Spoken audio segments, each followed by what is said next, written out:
Hey everyone, this is my book review of Antifragile by Nassim Nicholas Taleb. So I have to say from the very beginning, I love this book.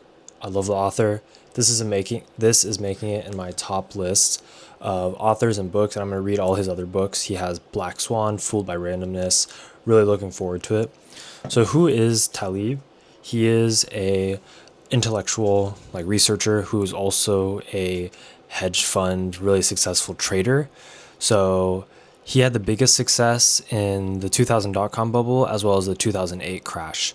And it was really interesting because his approach to the 2008 crash was, he doesn't talk about this in the book, but he pretty much just bought really far out of the money call options and put options, which pretty much meant like every single year leading up to the crash. So in like 2004, he's net negative. So he's losing a bunch of money for his investors. Not a bunch, but like down 10%, 15%. And then 2005, down 15%, 2006, down 15%, 2007, down 15%. And then like 2008, this guy just makes probably like 1,000%, right? And then after that, he just closes the fund and decides to go back to doing research.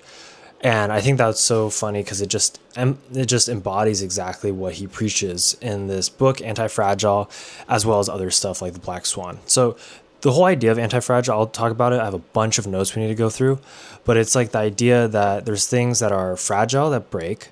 There are things that are robust that, survive breaking. And there are things that are anti-fragile in the sense that whatever should make them break actually makes them stronger. So it's like they benefit from the kind of craziness that happens. They don't survive it, they actually benefit from it. So let's go ahead and get into some of these notes. There's so much to learn. I really, really liked it. Okay, so the first thing I want to think of as like on a spectrum as like fragile on the left, robust in the middle, anti-fragile on the right, and you go from like left to right to more and more anti-fragile. Right? So then he uses this idea of a Procrustean, I hope I'm pronouncing that right, Procrustean bed, right? So this is Greek mythology of a god who had a bed that was one size. And so he ran this like inn for travelers. And in order to make everyone fit in the bed, he would have to stretch them physically or cut off their limbs if they were too tall or too short. So this represents how in modern times when we try to fix problems, we often make the situation much worse in the end because we're adding in unnatural stability into a system. So just like that person who's cutting off the limbs, right? You're making them fit in this bed, right? Because you only have one size bed and they're not supposed to fit. And therefore you're actually harming them in a way, right? And so that's what he's kind of saying about a lot of these economic systems for how different governments are run, they add in way too much stability, and this causes problems in the long run because you have these very large events where huge crashes happen versus like kind of micro crashes over shorter periods of time. So this is described as fitting something which acts non-linearly. So imagine something that gets exponentially worse, and then assigning it as linear. So that means like you think that the worse is not as bad as it actually is, and you think that the gain is not as good as it actually is, right? But for the most part, what you worry about is you don't properly anticipate the worst of everything, and you don't really anticipate the true consequences. So yeah, you could clearly see how this has disastrous consequences since you'd be dramatically underestimating the downside. And so a good example I think of is of wildfires in California, right? So what do we try to do? We try to add unnatural stability by suppressing all wildfires. And what do we end up with? Then we end up with this huge, terrible, very unnatural wildfire that has really profound, terrible consequences, right? That wouldn't be typically present. He also says that the central illusion in life is that randomness is risky and that is a bad thing. So he uses examples of jobs, right? So if you think about it, a 9 to 5 typical employee seems much more stable and predictable, but in reality, the true risk of that job is not visible because at any time they could get fired by their boss.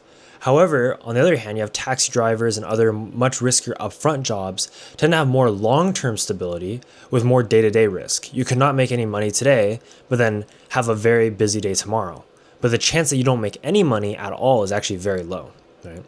So the variability seen in taxi drivers' day-to-day jobs forces them to adapt much sooner than a 9 to 5 worker who may be doing something not useful all the way to the end when they are fired.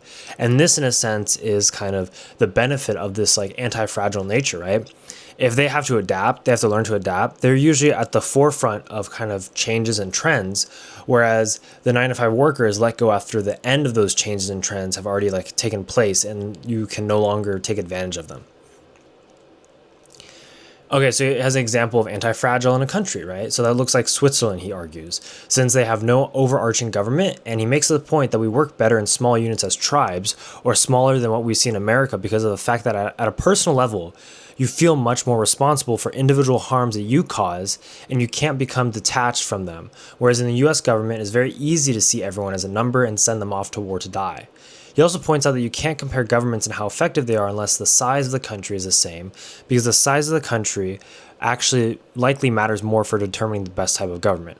Also in the book later on, he talks about the Code of Hammurabi and how that actually should be used because it correctly weighs the incentives with disincentives. But the fact is that our current economic system in the US has a lot of incentives to do things, and it has no disincentives not to do like the bad things, right? So you have situations where former regulators all of a sudden start working in these companies, and they exploit the laws, and they exploit their knowledge of the laws to find all the loopholes and use them for the company's benefit. And then you have the same situation where you have corporate bailouts where big firms that fail are deemed too large to fail, and therefore the government bails them out. And what happens is you don't have any punishment for their actions, right? And one thing that's interesting about this is like, I was just thinking, like, if you didn't have these kind of situations, in a sense, like, you wouldn't be able to really predict bubbles, I think, as much. Because now with these systems, like if we look at the 2008 crisis, right? Well, we can look at the current private equity crisis, right? Private credit crisis, where there's a lot of speculative private credit stuff going on. And we can look at other speculations in like AI stocks, right? And you can compare that to dot-com bubbles. And the fact is, because before the Jerome Powell, there was Alan Greenspan, people were complaining about him. Pretty much every single Federal Reserve chair is just terrible, right? And so it's like, because of this, you can actually pretty decently like predict, I would say, like a lot of downfall and a lot of bubble popping behavior, because you can see that, okay, this is going to create a lot of problems. It's going to create a lot of things. And then what's going to happen is like, we still have issues that are remnant from the 2008 housing crisis because we didn't fix anything, right? We gave everyone a slap on the wrist. We didn't really put any disincentives in place. And so nothing's been fixed. So actually, like the craziest thing is like the arguments, I think, of a lot of people with that made arguments against the entire financial system after the 2008 crisis. Those problems are still in place, right? A lot of the ratings companies still have issues, right? There's like all sorts of things that are still in place. So it's just kind of funny because you can just see, oh, it's just going to repeat itself again and again and again because nobody's going to change the system because, we look at the incentives and nothing's going to change. But anyway, that's a side rant. And he also argues that there are two types of things in this world, right? Things which vary a decent amount all the time, but never have a huge jump or change, and other things which don't change most of the time, but then eventually experience a huge jump or change. In this second situation, you have volatility clumped in very intense lumps, and this reduces your ability to predict the future, since these black swan events are not regular and have outsized effects on the overall situation. I personally disagree with him because I don't think that the way to invest is to say, oh, I can't predict any kind of thing and I have to sit here on my hands and just bleed negative 10%, 15% returns each year until, I reach the point of having like whatever is 1,000% return because I can't predict anything. I don't think that's true. I think you can predict very heavily, and this is actually the Austrian School of Economics, the idea of human nature going into like why certain bubbles form. Like, you just think about it, right? It's like, if you can understand why humans act in certain ways, you're predicting the entire stock market at that point, because all the hedge fund managers, all the people who move millions and millions of dollars all the time, they're humans. And like, if you think even the most rational people still give in to kind of their irrationality, like back in the time of the South Sea stock, back in like, this was a company back in like the 1600s where there's this huge bubble and frenzy.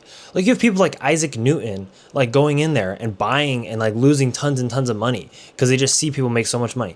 So if you think about it, you have someone like as objective, supposedly as like Isaac Newton, a physicist, going in there, then what chance does like a hedge fund manager have? They have no chance, right? right? And you've seen this with like Druckenmiller. This guy at the top of the peak of the bubble couldn't resist buying again, even though he shouldn't. He told himself he's not going to do it, but just because he kept seeing just because he saw his friends keep making money, right? He bought $3 billion worth and lost it in 3 hours. And so like, this just shows that you can actually predict this. So that I deviate here a little bit. Okay, so he uses example of a turkey before Thanksgiving, right? So the turkey is fed every day by a butcher for like, let's say hundreds or thousands of days. So therefore he concludes that the butcher must love turkeys and love to feed them. Then the day the butcher comes to kill the turkey is caught completely off guard and considers it to be a black swan, a very rare event. But for the butcher, this is a normal occurrence. So this is why you can't always use past historical data on its own to try to predict what happens, because things come in different flavors. And I would emphasize this because, yes, while we do have bubbles, right, the exact details of those bubbles really do differ. And this is why you have to, in my opinion, have longer investing timeframes, because if you don't, right, you're going to get kind of shocked on some of these variances, right? Maybe the way things play out is going to be a little bit different. But I guarantee you that, you're going to get from A to Z. Like there will be, like he has a quote in there saying, I forgot who it's from, but it's like, time has the sharpest teeth and time tears apart all fraud and all these stuff, right? Which is very true. So like, if we know we'll get from A to Z, right? You don't want to be involved in predicting how do you get from A to Z. You want to just predict that you're going to get to Z. And if Z is, let's say, the bubble popping, right, then you want to give yourself the most time to allow whatever is going to happen in the middle. That's like kind of a black box, right? You can't really predict, oh, this exact stock is going to zero first, or there's going to be a bankruptcy here first. Like that's almost impossible, right? But you can say, okay, stuff's going to go down and A to Z. So just don't try to predict the middle, and then you can kind of have the ends there. That's kind of what I'm trying to point out here. Okay, he also makes a really big argument about you have to be careful when you expose yourself to information and data, right? So the more often you look at data, the more often you get exposed to noise rather than signal. Noise is the useless information that serves as a distractor, and signal is the real information you need to pay attention to actually make money, to save yourself, to make good decisions, etc. If you were to look at a 1-year stock chart data and assume that the noise to signal ratio is 1-to-1, if you looked at the same data but in a daily format, the noise to signal ratio becomes 95-to-5. And then if you look at an hourly format, the noise becomes 99.5 noise to 0.5 signal. I think this is very profound because it explains the phenomenon of day traders and their failures and how their success is typically luck or just random chance, but how long-term investors tend to do better as long as they don't check the information constantly, or they at least don't take action based off of the information they check. I think an interesting investing style to do would be to, let's say, buy stocks or options contract and then have someone else set your password to the account and promise to give the password to you in 1 year. Then you literally can't check it until then. And I bet people would probably do better. Again, this is all given as long as they have a sound investment thesis for their investments, right? And they actually thought through this a little bit before buying those things. But the point is, right, this is kind of like removing that variability part where a lot of extra information can cloud us and confuse us and cause us to change our action, right? So I think there's a lot of times like people like who are successful and have a lot of patience, they feel like they're impatient because they keep having these thoughts of like, I want something now, but their actions are different, right? And that's part of being an investor is like you have to hear all these things and then, prevent yourself from acting. Well, what if you, like, I think this is a great experiment that I may try one day, right? Like have someone else make an account for you. You tell them the trades to do. And, if it's an options contract, you set an alarm for like, let's say 3 months before expiration so that you don't get crushed by the time decay. And then you just log back in and see what happens, And I think in that case, the interesting thing is you would probably take more profit than you would, because what happens is whenever we see a number, right, we always forget that you always hear this. People sell early. They sell at a 5x when it could have gone into a 20x, right? And it's because we see that number, we see that profit, then we think, oh, we should like sell now. And we don't realize it can go up much more than that. And so I think that's a really, really good way. And maybe I'll talk about that on my channel if I ever do that too. But this is, okay, so this is very similar to the phenomenon of people taking tests and then changing their answers, and their second answer that they change it to is actually wrong. This is a really important concept to understand in the age of social media and something I need to learn, right? We often in this age are going to die from too much information since our brains can't really process it effectively. So we need to learn to limit information intake to protect ourselves, because otherwise we're going to be listening to too much noise and lose all the signal. And then the noise can convince us to change our investing when in reality we had the signal in the first place, right? You don't get rewarded for changing your investing. You get rewarded for being right or being wrong. So yeah, the problem with having more low quality information is that it convinces us to take larger risks when we really shouldn't be taking such risks. Right? Okay, being redundant allows us to be less predictive and do well. So if you have cash in the bank or gold in your house as a safety stash, you don't need to be right about anything happening, and you'll be fine if the stock market falls or if a freak accident happens or if you get laid off. However, if you're in a more fragile situation, like in some serious debt and you want to get out of it, you have to predict things with much more accuracy, right? You can't afford to just sit back and do nothing. So the best situation for investing would be to find companies that are so skewed towards success, right, that even an idiot could run them, because then you have ultimate protection. Instead of finding a company that requires a very skilled leader to just break even, then you're exposing yourself to the possibility of something bad happening when somebody not as skilled steps in. And he makes this kind of claim that social, economic, and cultural life exists in the black swan area. Okay, so while the author claims time and time again that you cannot predict anything, he says that what you can do is look for systems of extreme fragility and predict against them, because what you're doing is taking the anti-fragile end of the bet. If someone is doing something that is extremely fragile, then you can do the exact opposite to benefit from their fragility breaking at some point. The best example I can think of applying this to investing is probably MicroStrategy, MSTR. The whole company is just a Bitcoin leveraged buying company, and for them to make money, this requires the price of Bitcoin to continue to go up. We can see this as a fragile situation because if the Bitcoin price goes down, then it can be pretty bad because they're leveraged, right? And they can go out of business very quickly. So by being short MSTR, then you're anti-fragile because you're opposing the fragility of MSTR's thesis. And I think that's a really cool way to view all investments in a new lens, right? Because then it allows you to take the opposite side of the bet and with some relative confidence, Okay, so for investing, he suggests a bimodal or barbell strategy where you put 90% of your money in cash or a very stable equivalent, and then 10% of it in the highest risk thing you can find that has potential for the highest returns. So if you lose it all, right, you lose 10% maximally, that's it, and then you survive, and that's not bad at all. If it works, you can potentially make back 1,000 or even 10,000%. And the reason he says he does this is because we're very bad at quantifying risk.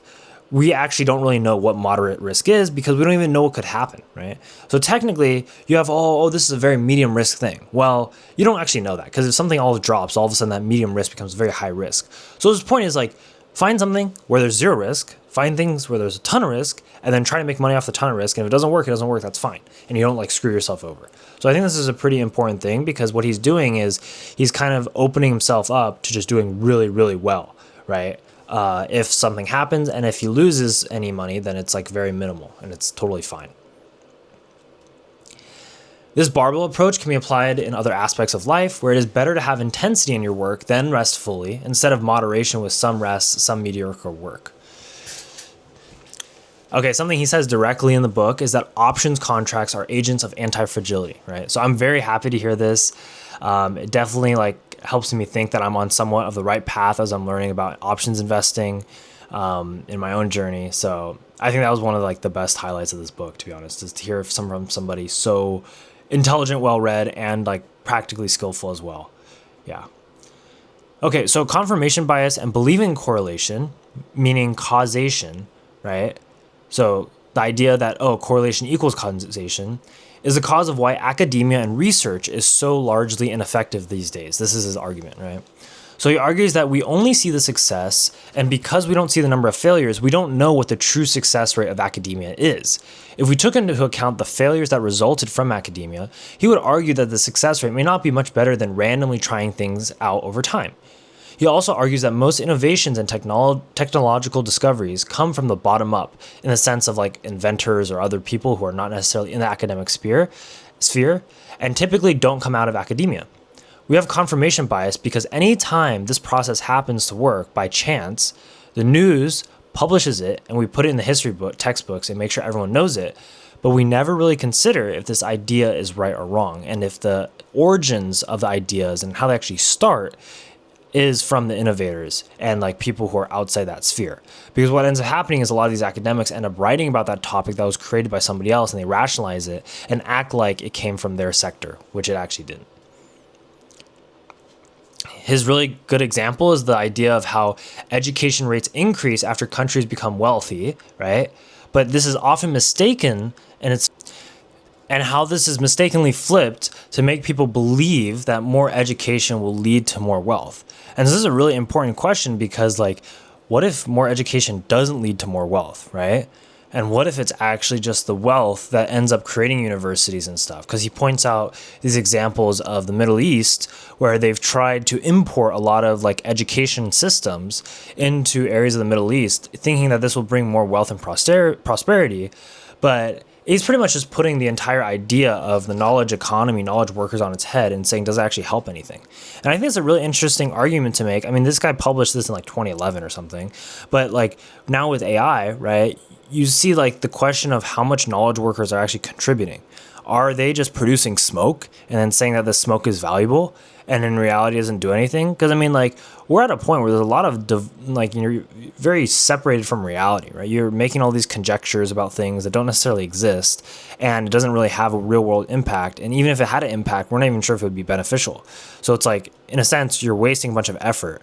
And in a more efficient sense, like if you're a smaller country that didn't have the luxury of just wasting a bunch of time, right, you would say this is a waste of effort, right? We need the very basic things, and then beyond that, right, why do we need to worry about, like, why do we need to encourage financial speculation? What is the point of that? But I mean, there's a lot of other problems too. Okay, so I like this. He uses this example of a guy called Fat Tony, which is supposed to be a low-level, rough around the edges, and very unintelligent character, right? Who lives in like Brooklyn, New York. And he's able to predict really large financial moves solely based on the idea that, quote, suckers exist. It's really interesting because he pretty much takes these huge bets against whatever is the consensus at the time. So one of the examples he uses, like, at this time, the U.S. is going to war in the Middle East, or there's some conflict, so everyone thinks oil prices will spike. But then they actually drop because maybe the war was already priced into the oil price, or, you know, if like there's some other thing where like maybe some country reserve, like oil reserves were released, right? But you have no idea, right? So it makes you wonder, right? If you have a reliable indicator of whatever the consensus approach or narrative in the investment community is, how much money you would probably make just taking the opposite side of that coin. It highlights the disconnect that Taleb is explaining, in that more education, more thoughts doesn't really mean more money or better outcomes. Because the problem with more thoughts and more theories is that you typically miss the really simple information that actually matters. And this is where you have, I would argue, your kind of, statistical normal distribution curve, where the people at the very bottom of that kind of intelligence, quote unquote, right? People like Fat Tony, right? Who have no idea what's going on, but they just know, hey, suckers exist. And it's kind of like turning off your brain, right? Because like in this scenario, we're trying to be nice, but we're treating them like they don't have a brain, right? And otherwise you have to be all the way on the farther end, where to the point you realize, wait a second, I have thoughts. Those thoughts can be very, very wrong. A lot of my thoughts about how the world works can be very, very wrong. I can't be sure of anything. Therefore, I need to be very careful with any assumptions I make. Therefore, I need to question every single logical conclusion and connection, right? So that's the other side. So the funny thing is, both those sides, even though you compare to those people, and you have one person who seems like they're the most intellectual person, you have the other person who's just like, probably didn't even graduate high school, and you're like, how on earth could they have the same results? But it's just like how actions dictate reality, right? So it's like, if you take a certain action, whatever the reason is, you would have reality. If I only traded, let's say, on days that it rained, and on those days I was always short, and it just so happened on a day I rained that I was short and I made a bunch of money, right? That's just like, it doesn't matter. I mean, it's not going to be like repeatable, but I still made money, and the reason is because I was short on that day in the right place at the right time. And that can happen to chance. That can also happen to reason, but it can also happen to different kinds of reason that line up in parallel ways, which I think is important to remember. Okay, so he argues that science has important limitations that must be acknowledged. So the fact that we cannot use formulas to explain cooking, and the fact that cooking relies so heavily on practical experience and actual doing stuff, indicates that some things in this world should not be theoreticized. And I think that's something that science definitely gets wrong, is that they try to theoreticize everything. Okay, one of the things that shocked me is like the stuff he's doing that was like very similar to me, except he was doing way, way earlier, right? So it's crazy. He's doing some of the same stuff I am with like reading all these books, right? He said when he was younger, he had like around like 14 or so, he learned to just read a ton of books and stuff that interested him, and then not read anything that the school gave him. So he has read hundreds and hundreds of books in his free time, and he used university as a time to just read while saying he was doing other stuff. So he has all these degrees, right? But like he didn't really try. He just always jumped through the bare minimum hoop to get these degrees, right? And so he was doing this before he was 18, and now I'm 21. So I feel like I'm a bit late to the party, right? And this guy would read 30 to 60 hours a week, which is crazy because that's like almost like 5 to 10 hours a day, right? And you need to be on the upper end of that. So it's like you could say like 8 hours a day probably, right? Of just reading and reading and reading. And this guy would read like philosophy, just like anything. It's, I think, really amazing. And I think that's something that other young people need to start listening to and paying attention to and like taking notes from. And the other thing is when you read his book, you can tell this guy like knows what he's talking about. He's quoting like all these people, and he's not just quoting them to like say, "Oh, look at me, I'm so well read." Like he's quoting them and he's quoting these stories, and it makes like perfect sense. Like it all makes sense, and like that's just how you know this guy is like very, very well read. Okay, so he says we make decisions primarily on fragility, how extreme the possible event could be for us, not necessarily on how likely it is. So one example I thought of was we don't go running across the street, even though we might not get hit, because the large negative externality of death is much too large a price. And you might be like, well, Ryan, it's because we see there's cars, right? Well, what if there's no cars? Like, let's say like every week, one of those days you're crossing the street and there's actually no cars. And so you decide, hey, am I just gonna run across every single time like that there's no cars without having a stoplight or something? No, you're not going to, right? You may do it once or twice, but you're not gonna do it every single time, time after time after time, because you know that if one of those cars comes down speeding and doesn't see you, you're dead, right? And that huge negative externality is not worth the price. So even though that could be very low, because you're like, well, you know, the chance of that may be pretty low, but just because the outcome is so bad that inhibits you from actually, you know, taking any action in that direction. Here's a direct quote. For fragile things, the cumulative effect of small shocks is smaller than the single effect of an equivalent single shock. End quote. Another quote. For anti-fragile things, shocks bring more benefits as their intensity increases. Okay, so he talks about how some things are distributed, but they don't have negative possibilities. So this causes the chance of bad outcomes to be even more likely, since these are the only physical possible outcomes. For example, flight landing times, whether they be early or late. So you cannot have severely negative outcomes where the flight is landing an hour early, or you can't have the possibility where the flight lands before it even left, right? Because the problem, what I'm trying to make what his argument he's making is like, if you look at a normal distribution curve, right?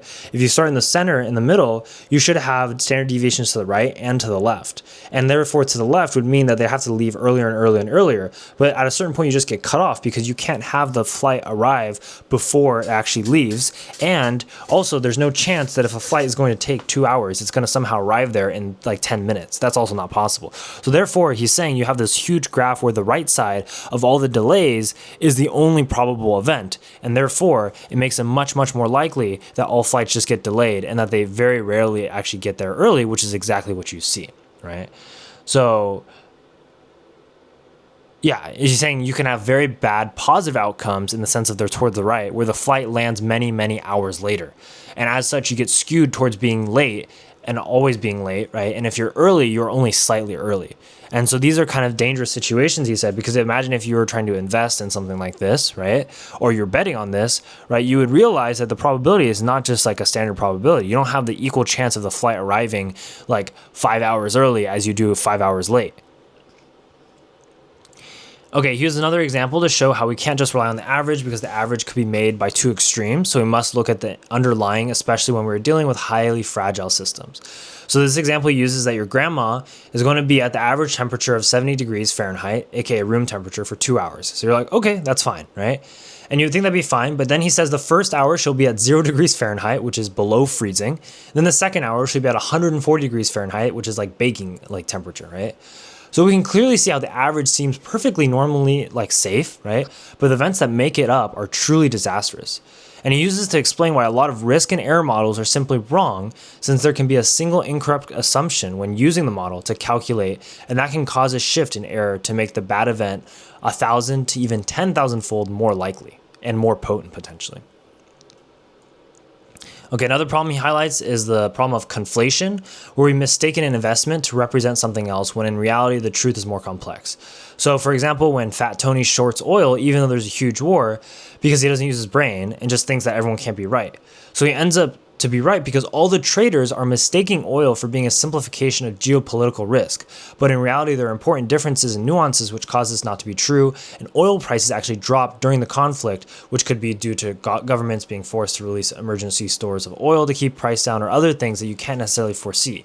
And the point is with this, right, obviously, I think you could safely say that oil in the long term would probably have to go up, but in the short term, there's not a lot of, because there's so much uncertainty, you can't really comfortably say that. And therefore, by being contrarian and going against the status quo, you might have some more better outcomes, because what you're doing is you're becoming anti-fragile because you're benefiting from a volatility in that kind of price, right? Yeah, so my personal opinion is we need to learn from Fat Tony in certain situations, and in other situations, we need to actually steer clear of him, right? So in periods now where the stock market stops making sense, right? Like if you look today, right, it's up at 7,000, like almost 400, which makes no sense given the job data, given the inflation data, given the oil, given the gas prices in the US, right? So in these periods where the stock market stops making sense, right, it's a good idea to turn off your brain to make money in the short term. You're going to see meme stocks pump. You're going to see this huge pump before they blow up, right? However, I will point out that you're essentially taking enormous risk, so you need to limit your position size and exposure. You can short the bubble in the long term, but still be long in the short term. I'm going to explain that and say that again. You can short the bubble and say this is a bubble and have long-term options contracts that are going to expire in, let's say, 3 years. And in the same time, you can have call options that are saying, hey, this stock is going to moon, which means it's going to go like to the moon, right? And the reason you can do both of those things is because you recognize that all bubbles, they right before they crash, or in the sense of whenever they crash, there becomes a heightened period of mania where nothing makes sense, where the market stops responding to any rational information, and the price just goes straight parabolic, which means goes straight up. And that is, the pure era of just mania. And like, you can feel it, which is like funny because like, I don't really talk to people who are like investing, but like you can just feel it in the stock market because you can like see the tickers go up to unnatural, unreasonable heights. And that is like, I think, the physical manifestation of such mania. Okay, so it is crucial to differentiate things with linear payoffs and costs and things with non-linear payoffs and costs, because if you have a linear payoff, right, then you need to be right 50% of the time to do well. But if you have a non-linear or exponential-like payoff, then you need to be right much less of the time because the costs of being wrong are much smaller, as well as the payoff of being right is much larger. So if you imagine you have like a graph that's like has a line like this, and then this is like 0 right here, right? Well, on the left-hand side, you have a large negative, and at the right-hand side, you also have like a decent like positive, right? But they're about the same. However, if you have a curved line, it goes like this. So here on the left side, the negative side is smaller, but then as you get to the right side, the positive gets huge. And that's why you have a more beneficial situation where you would actually like make more. The most important thing for us to do is not about learning what is the right course of action, but instead forgetting everything we know that is wrong. And I like that a lot. He says that getting everyone to stop smoking did more for for the health of everybody in America than all that modern medicine has done. And I think that statistic itself just shows how, one, we need behavioral intervention, right? We need behavior changing to be the focus of medicine, but it's not. And two, how, medicine's great in a lot of situations, but it's not every situation where it's great. Okay, he argues that the process of proving that something is false, that something is not true, that something does not work, is more rigorous than proving it does, because in the latter situation of proving it does, right, you could always have confirmation bias or a lack of enough data points that would make your belief still false ultimately.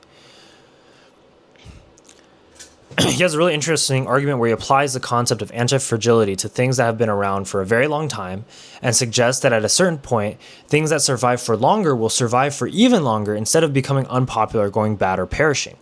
This is as long as the concept, object, or thing is anti-fragile.